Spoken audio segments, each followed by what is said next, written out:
Hey, what's going on, Clipper people? It is me, William the Opinion Updike. And I am positive Chuck Mockler. And the Clippers finally have a little win streak together, 3 games after Yes. taking a 1-point victory over the Rockets. We're going to talk about what we liked from that one as well as what we didn't. We're also going to be talking the Freshies. Every single Monday, we like to talk about guys fresh to the squad. We'll talk about Covington.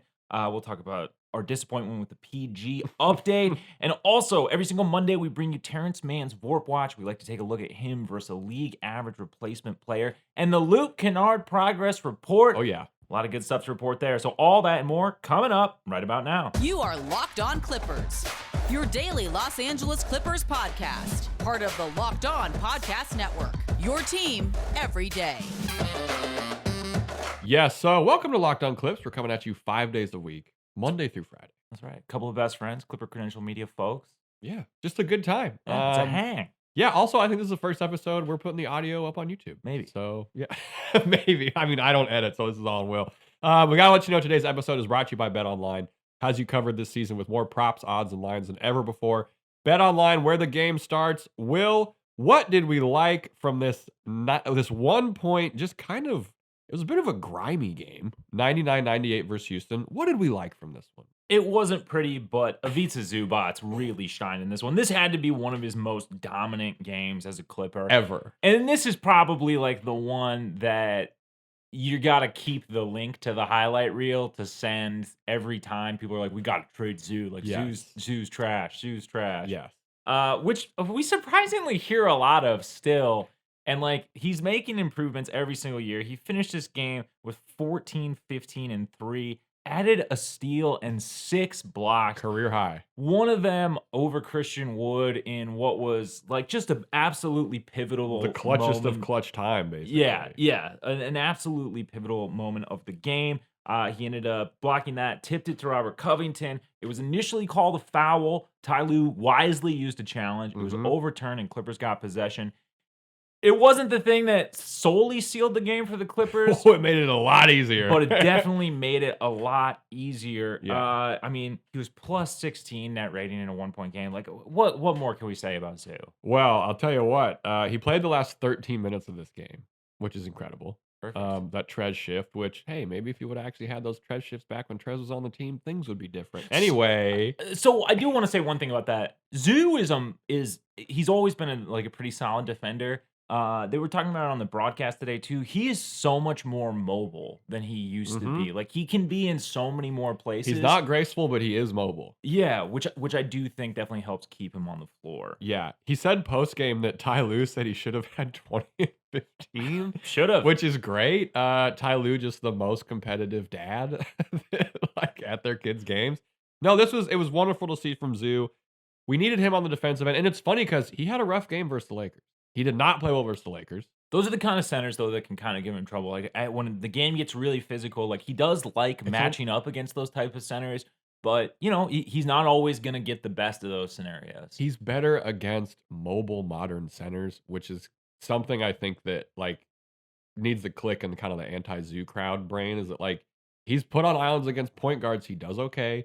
He's good against guys like Christian Wood and things like that. But when it comes to older style play centers, he's not as good, which is fine. Yeah. Because it's just not. Well, it just depends on the matchup. Like, sometimes I think he can do better in those matchups, but yeah, I do think basically my still main critique of Zoo is that, like, he needs to be more confident in his physicality. He's huge. Yeah, I think Maggette said it in the post game. He's like, he's finally realizing that he's 7'1". We also got to remember Zoo is not even 25 yet, so he's still learning some stuff. Reggie Jackson, needed him in this one because there was some rough shooting from outside from the Clippers. He had 26, 9, and 6. I which honestly was fantastic. Yeah, I don't know which part is most impressive. Now, it wasn't the most efficient, but like 9 boards and the 6 assists, I mean, it's just absolutely incredible. Yes, had a handful of turnovers, but we'll talk about that. The whole team was a little sloppy with the ball today. Yeah. He hit a very clutch shot, threw kind of a bonehead pass to Zoo that almost really ruined things. So there were three kind of possessions there. Weren't they all like that? I'm pretty sure They were back to back Yeah. offensive possessions for the Clippers. And so one, he hits, a clutch Reggie sort of long, like 20 one of the footer. no. Yes. Yeah, like sort of like a long 20-footer. And then he on the next offensive possession, he comes out. He's trying to manage the clock, but he's like dribbling out. There's clearly no intention to pass. Yeah. He tries to kind of put up similar, if not like the exact same shot from 20 feet. That one doesn't go down, which wasn't a possession I was thrilled with. And then next possession he throws the pass a little bit too high for Zoo to catch, which It's hard to do. You gotta be throwing it pretty high. You got to be throwing it 11.5 feet up. But luckily none of those things was enough to bury us. Yeah, he was clutch. Robert Covington, 8 and 8, 2 blocks, covered the baseline well, added a late deflection because, of course, that's just kind of what he does, and we needed it. +8 and a 1-point win. Him and Zoo were just clutch. And then, look, this was a slop fest. Oh, absolutely. The Clippers were down 13 at one point. And one thing I liked is that we didn't get bothered by the Rockets kind of hitting threes early. They shot like 60% in the first quarter from three. This is a team that takes a lot. The efficiency just fifth isn't most there. in the league. So that's where you get in trouble with the Rockets is if they're hitting their threes, they're taking so many of them that if it's even at like a barely league average. But if you see some of these threes that they are putting up, some of these attempts, you kind of immediately understand why the efficiency is so low. Yes, 100%. Getting into what we didn't like, and I guess we can kind of piggyback on the threes a little bit. 7 Rockets in double digits. Big deal or no? They made 17 threes. The Clippers only made 10. We were shooting horribly. But I think this kind of actually goes back to your point of like some of the threes they throw up are like kind of questionable. So I think we were just we left some shooters open, like Garrison Matthews for whatever reason, just lighting it up against us. Yeah. But I don't know if I'm kind of nitpicking a bit on this one, I guess is what I'm trying to say. Yeah, I think I'm with you. I think honestly, like the 6 blocks from Zoo says a little bit more about like what we were trying to funnel, where we were trying to funnel the offense into. Yeah. So I it depends on the team, and we know that the efficiency isn't really there for the Rockets. I can understand why maybe you would give up a couple more. Sure. Thinking that there are probably shots you'd less like having them take on the floor. Yeah. The rim. Thing I didn't really like from this one is the bench. The bench really kind of struggled. There was a stretch. Was it the offensively. second quarter when Hartenstein came in, made his first 5 shots, and it was great. Yeah. And then that was kind of a bad experience because he had some turnovers and some bad defensive play. But like It was the second, and then we weren't really getting anything from Luke. nothing was downhill with the second unit. Yeah. It was all kind of just side to side. Let's see what we can kind of create out of thin air. Yeah, it just, it really makes it tough. I mean, that's why you kind of end up with a nail biter versus the Rockets, right? It's like Absolutely. what we've been used to getting out of this bench, it just hasn't really been there. They Yeah. just had 32 points as a unit. Now, Damn. for reference, they're averaging like 45, closer to like 45 points. Like, Wow. It's a decent scoring bench. Let's remember, everyone, myself included, remember that stat that the bench makes up about 45 points. That's a pretty incredible amount of points for a team to put up for an over 500 team. That's important. That's a nice little or has benchmark. over the last stretch of games or whatever. That's a nice little benchmark to have, though. Yeah, and I mean, like the Luke struggling really makes this difficult. It's kind of interesting Was he because 1 for 7? Yeah, he was 1 for Yeah. 7. I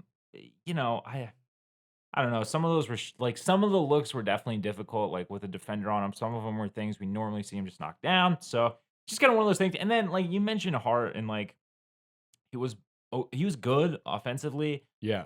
I just feel like, he was a net negative in the box score, and I kind of feel like that is actually pretty representative of Yeah. what we saw on the floor from him. I think it was the Lob the Jam the Pod who was tweeting with us about this, but he always kind of goes for some of these home run passes sometimes. Yeah. And it's to a guy like Marcus Morris, who's like, dude, Mook isn't getting to that ball. Yeah. Yeah, he had 3 turnovers, like live ball turnovers. And they kill 4. momentum. They're turnovers that come at times when it's like, dude, we could just need to keep playing sound basketball. But Yeah, I will say that 5 for 5 stretch he had, we needed that bad. definitely. So that was definitely. nice. And we did, we did need the scoring. Like it was solid. Yeah. It's Just one of those things. It's up and down with him. Yeah. He almost has his own. Him and Reggie have a theme park going. yeah, right. I would say the Hartenstein and Reggie theme park. Marcus Morris, rough go of it. 13 points, 3 of 11 from the floor. Thankfully hit all 5 of his free throws, but he also had 3 turnovers. which was 3 of the 18 the Clippers had as a team. Yeah, it seemed like he was really gonna have some juice going into this one. He hit 2 threes early. He did made our not- first like 6 points. Did Yeah. not hit another one for the rest of the game. I think he ended 2 of 5, Yeah. which isn't terrible, But still, it's like it's just not what we're used to. And it, it makes other people have to do some heavier lifting, which again is just a byproduct of having so many people out. The Rockets averaged the most turnovers in the league at 17, and we just couldn't do anything to really force them, which was annoying. They only had 6, which I wouldn't be surprised if this is top 3 in the fewest turnovers in a game the Rockets have had for the all Rockets, year. I mean, it's got to be pretty close. Yeah, And we just had some annoying 18 turnovers. It's just like it's bad. it's not good. That's why another reason why you end up with a nail biter against a team like the Rockets. Yes. And then some weird rotations, which has kind of been the knock on. That's like the only real knock on Ty Lue this whole season, I think. Brandon Boston Jr. had 4 first half minutes and was bad on both ends.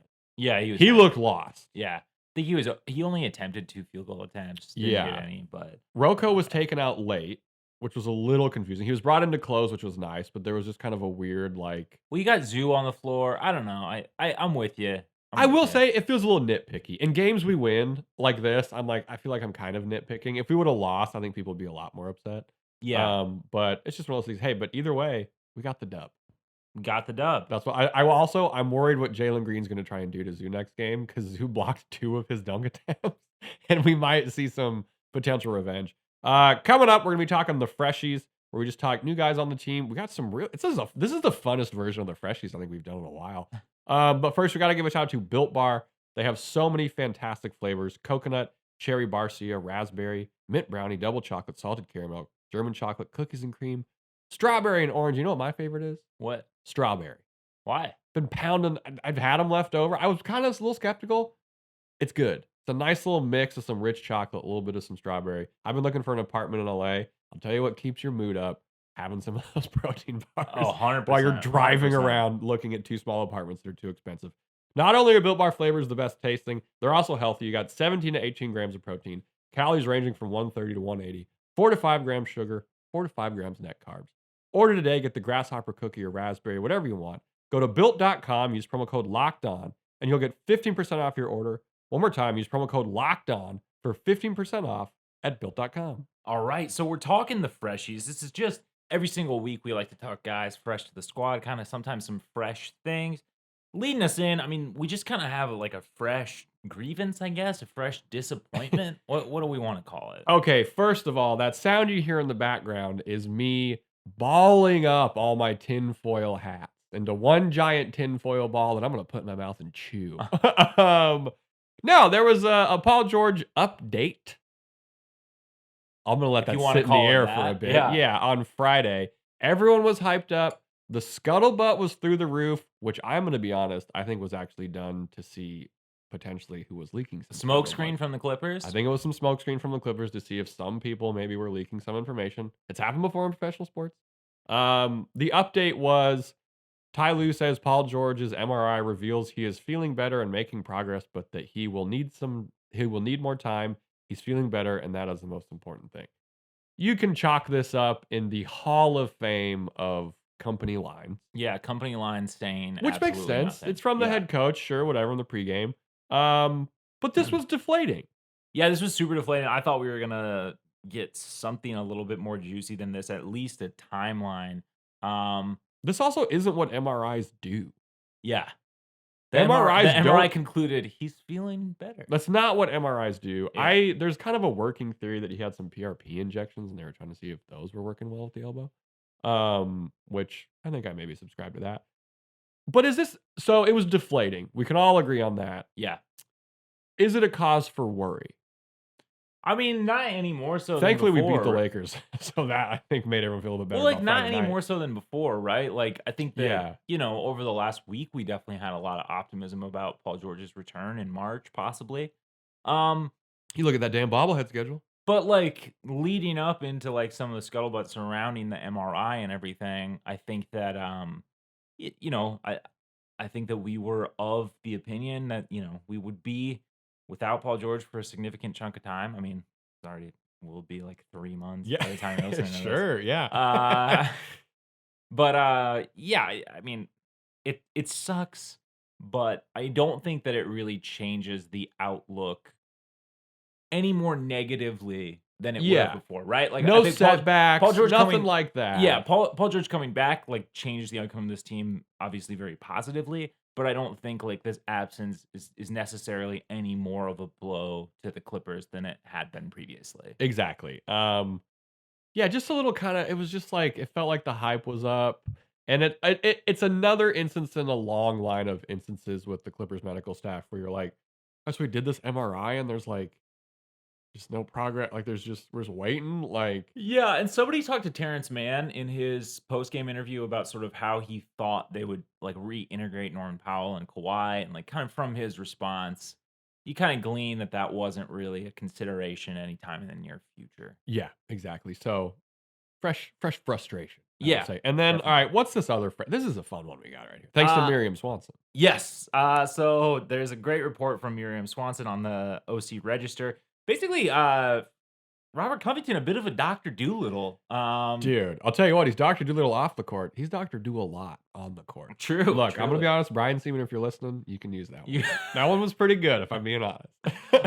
But Miriam Swanson actually did a piece on sort of his varied pet collection, which I'll run it down for you because it's actually pretty interesting. So he has 3 dogs, and they're all big. He has like an extra large, like American like bulldog breed, which Okay. I don't know that much about. I'm not that big on dog breeding. Just full disclosure. Okay. And he also has a cane corso, which absolutely massive dog. Those are dogs where, like, the head of the dog is like 2 of your head. It's like the size of your torso. Yeah, Will showed me a picture of it. Like, they don't look like dogs, if that makes sense. They're so They're big. like dinosaurs. Yes. Yeah. So, anyways, he's got the 3 huge dogs. He's also got 3 snakes named Max, Ellie, and Eli. Okay. He's also got fish and What an geckos. insane name for your 3 snakes. Yeah, why is one Ellie and one's Eli? Anyways, I don't know about that. He's got fish and geckos. We weren't really privy to the number or the types of fish. Could be beta, could be tropical. I'll I'm tell you not one really thing, sure. I would put money that they're not just beta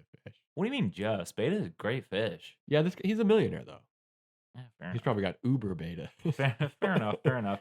And he also has bearded dragons, which Okay. he described what they were like by saying, "You ever seen the movie Holes? They're those lizards that scurry around." He's not Bearded wrong. Dragons. So He's not wrong. I also like that he's a fan of the film Holes. Yes. Great which- film, great book. Yeah, holds up to the book. Shout out Stanley as Yelnats. an adaptation. And sort of the reason for like this animal collection, he said that he grew up watching Steve Irwin, and that was like his favorite person in the world. Man, So shout he- out Rip the God. Shout out Steve Irwin. got so many people I think into animals and, Yeah. and nature and all sorts of stuff. So that's how he got into animals. And he's an Illinois native, so probably not a whole lot of exposure to snakes and bearded Sure, dragons and, yeah. and whatnot. But yeah, he said he just loved animals since he was a kid. Now, kind of interesting to note from this piece too.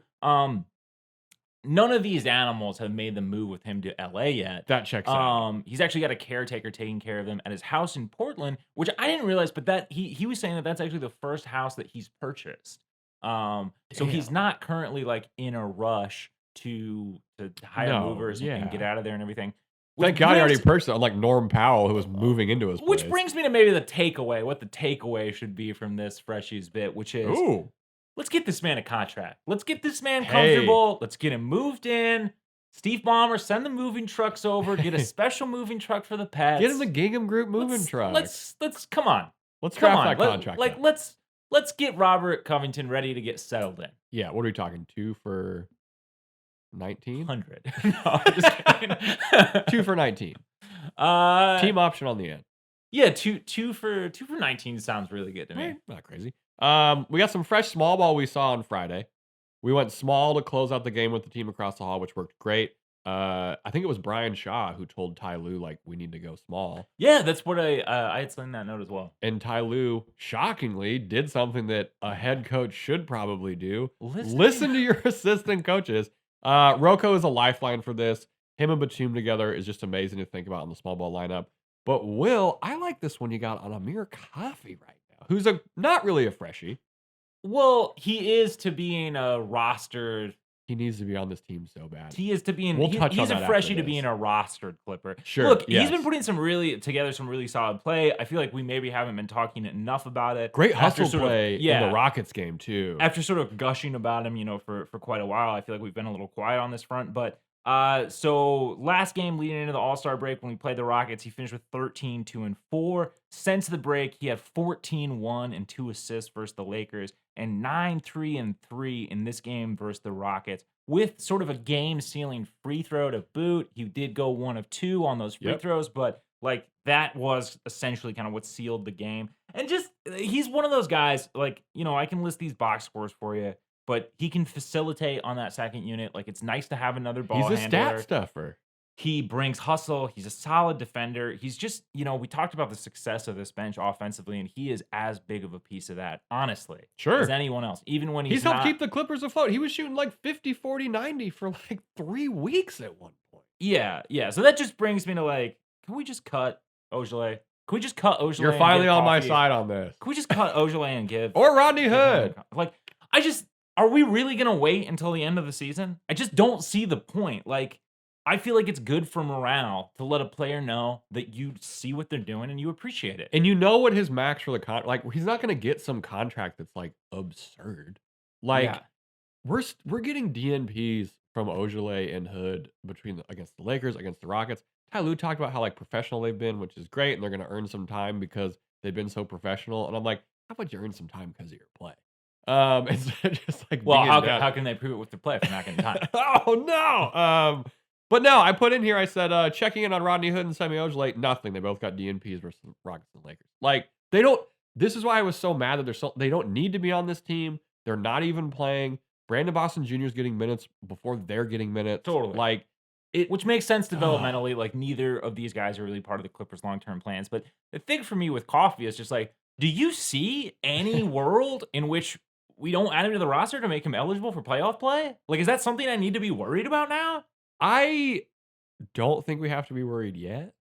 But every day that gets closer that there's not like talks about it, I'm getting a little. Well, because we got some troubling Make comments. him part of the damn team. We got some troubling comments that, like, it wasn't a guarantee, sort of that he was Which makes beyond the no thing. sense to me. I'm like, he's a cheap player, and I don't mean that in a disrespectful way at all. Oh, yeah, you can get Coffee on a very value contract. Yes, which for is a guy who's been just a significant contributor this year. There's no way around it. He's been a significant contributor this year. right now. The Clippers are a very busy restaurant at a mall, and Amir Coffee Like is a hot dog on a stick? yeah. Hey, you're talking Orange yes. Julius? Hot dog on a stick. All right. And right now, Amir Coffee is the busser who is being asked to pick up some serving shifts, but he's still not allowed to pick up tips because he's technically still a busser. Gotcha. Is what this feels like. Yeah, And I'll tell you what, that guy gets a serving job somewhere else. it's true. Why would he not go there? It's true. He's got his pens and his apron. He's ready to He's go. ready to go. Give Amir the contract. Yeah. Well, and like The just, Gingham Group, if you're listening to this, which you're probably not. Well, maybe. Yeah. Jerry West, maybe. you got an ear to the ground. Yeah. And we are firmly the ground. Just give him the damn contract. Yeah, absolutely. Like, so they have until a day after the regular season, I believe, to still make him playoff And eligible. the play-in game is the day after. Is the day after. And like, I don't know. It just seems silly to me because It's also disrespect. I've talked about this with Covington now too, and Coffee. Like why not just let them know? Like, just we want you here. Yeah. We're gonna pay you to stay here. Like, let's You've do been it. on this team as long as like Terance Right? Mann. Right. Like, Yeah. Oh, all right. We'll see. Coming up, we're talking Terance Mann and Vorp Watch as well as the Luke Kennard Progress Report. But first, Will, if I wanted to bet online, I'm still confused at where I can do that. You gotta check out betonline.net. Oh, Look, yeah. there's no football being played, but betonline.net would have had way more odds and info for the playoff season, from points scored to totals, player performance props, to where the next fired head coach is going to land. BetOnline is the #1 spot for all things betting in 2022. And it's not just football, thankfully. BetOnline.net's basketball, hockey, boxing, and UFC odds coverage is the best in the business. From sports right down to your favorite Vegas casino games, BetOnline is your #1 online wagering destination. BetOnline, the fastest and easiest way to wager on all your favorite sports and play your favorite games. BetOnline, where the game starts. All right, welcome to the Terance Mann Vorp Watch. Look, Vorp value over replacement player, bit of a wonky stat. It accumulates as the season goes. It's based on like per 100 possessions. It's also a little bit of a team stat if we're being perfectly Whole bunch honest. of graphs, Yeah. you know. But It's a nice baseline. the bottom line is you want it to be higher as the season goes, and it gives us a nice excuse to talk about Terance Mann, who last season was at 0.6 Vorp. This season, he's already up to 0.5. Love it. So he's going to outperform that, which And is that's great. in harder lineups. You know what I mean? Very it's- good call. It's with Very good less call. talent around him. I don't want to say less talent, but a People know different it, level yeah. of talent. Absolutely. So yeah, I think that's impressive in that light. Yes. Since the Norm trade, he's been kind of nothing short of great. Yeah. So Norm got hurt 6 games ago. There was one bad game versus the Suns, but who cares? Second night of a back-to-back. It was a We tough knew game. we were going to was lose a that tough game. He had 9-8 versus Houston just recently. He brought some great energy. 19-10-4 versus the Lakers. And he was all over that game. Everywhere. It wasn't just offensively. He was full chaos Terrence. Like, he was guarding LeBron on possessions. Like, Him and Batum were great together. This was that was a great, that might be an all-timer man performance for me. Good call. Regular season. Not the all-timer, of course. But like, that game will literally never be topped. But that's an all-time regular season great game for Terance Mann. I agree for sure. He had 20-8 versus Houston before the break. Yep. Stinker against the Suns. 25-7-6. I somehow overlooked this performance as well because that is a wow performance. That's a lot of points. And then he also had 21-9 versus Dallas. No, and that's a lot. That's one of those matchups that he circles on the calendar. He hates Luka. He loves performing well in that. And as that's a team we will probably be catching in the playoffs for the rest of his career. Yeah, like most, in most years, depending on how the seeding works out for this iteration of the Clippers, love to have that fire in him. I think him and Connor Morris both especially bring some like vitriol to that matchup. Absolutely. What do we think is the change here? Like, it seems like when there's people in front of Terance in the pecking order, he kind of gets a little, he passes a little bit more, if you know what I'm saying. And then when there's no one there, it's like, let's get it. Like, if we got this, and I don't want this to sound bad, if we get this version of Terance, if we get the version of Terance where there's no Norm, no Kawhi, no PG, when there is Kawhi, PG, and Norm, his clearly the numbers won't be the same, but he needs to bring the same mentality to the game. Yes, the eye test over these 6 games, he's just blowing it out of the water. Yeah, which is great. So I'm hoping, I don't know what needs to happen there, because like he's getting empowered by these last couple games. It's been great. Definitely. And he shut a lot of people up, myself included. I had some doubts about him as the backup point guard, but I'm just hoping that next season, later this season, whenever people come back, that we continue to get a good chaos Terance Mann. And I think part of it's kind of connected to him and Batum sharing the floor. Yeah, that's a piece of it. Definitely like lineups around him have changed so much. And as a young player, that's a lot harder. He also is sort of in an unfortunate position where, look, there's a lot of pieces on this Clippers team that what I like is that they're like such a specific tool. Like what they do, their role, it's like pretty specific.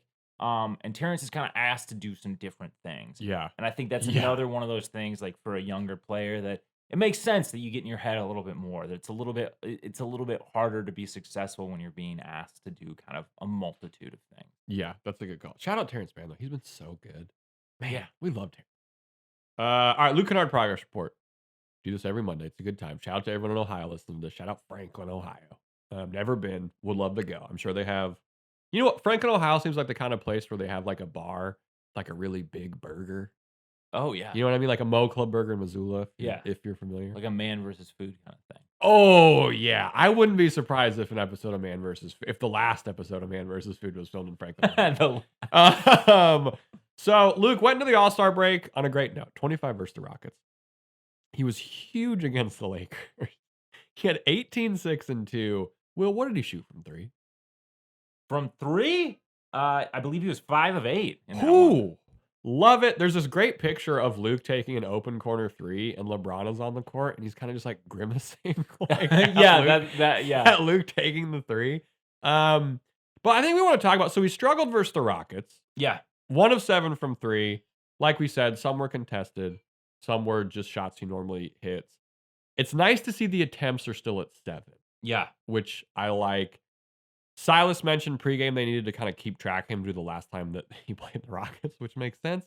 But like this game, I don't know. I'm not like disappointed by Luke's effort at all because they were clearly gaming him out. Yeah. And he still got 7 shots. You know, So, and that's one of those things too, right? Especially like in a playoff scenario, that's going to be one of those things. He's going to be getting a lot more attention, and Yeah. you which know, does open everything else up. obviously that's going to make it difficult, and it can open it up for other players. But I think that still comes down to the play calling and other players on the floor making an effort to get Luke open, so he's still getting those shots up. Yes. Which sometimes we see, sometimes it's a little bit harder. But yeah, if he's taking at least 7 3-point attempts a game, Yeah, it can't be I feel too like you're bad. putting yourself in a pretty good spot. Yeah, the ball is clearly moving as well too. Yeah. So it's indicative of everything. But yeah, not a tough week by any means. Just a bit of a rough one versus the Rockets, but we won, and he has a chance. You know what? I bet he doesn't go 1 of 7 versus the Rockets on Tuesday. Probably not. I bet Yeah. that doesn't happen. Anything else in shavings? Anything else kicking around? No, we gotta get out of here, man. We gotta get out of here. We got a whole bunch of editing to do. Tuesday's episode: preview of Clips versus Rockets, part 3. Yeah. Very hard to beat a team 3 times in a season, let alone when you play each other 3 times in like a 3-week span. Twitter Tuesday. So send those questions over to @LockedOnClips.